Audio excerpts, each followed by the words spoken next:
Hey everyone, welcome back to another quick tutorial. Today, we're diving into how to buy Discord Nitro using a Visa gift card in 2025. If you're a Discord enthusiast looking to level up your experience with cool perks like boosted uploads, custom profiles, and Nitro badges without using your main bank card, this guide is perfect for you. Let's jump right in. First things first, make sure you have everything ready. You'll need a valid Visa gift card with sufficient funds. Check the balance on the card's website or by calling the number on the back. Also, ensure you have a Discord account that's in good standing. If you don't have one, download the Discord app or head to the website and sign up quickly. Step 1.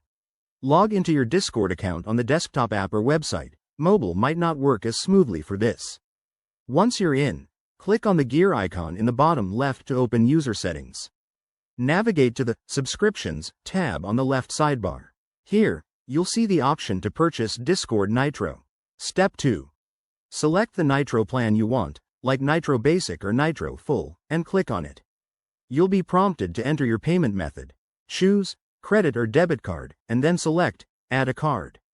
Enter your Visa gift card details carefully: the card number, expiration date, CVV, and the name on the card. Double-check everything to avoid errors. Step 3. After entering the details, review your order and confirm the purchase. Discord might ask for additional verification, like a code sent to your email or phone, so keep an eye out for that.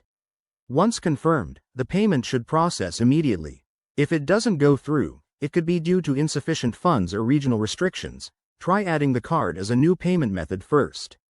Finally, once it's successful, you'll get a confirmation message, and your Nitro benefits will activate right away.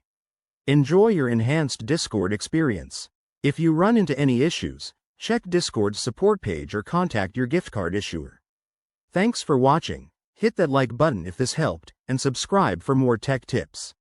See you next time.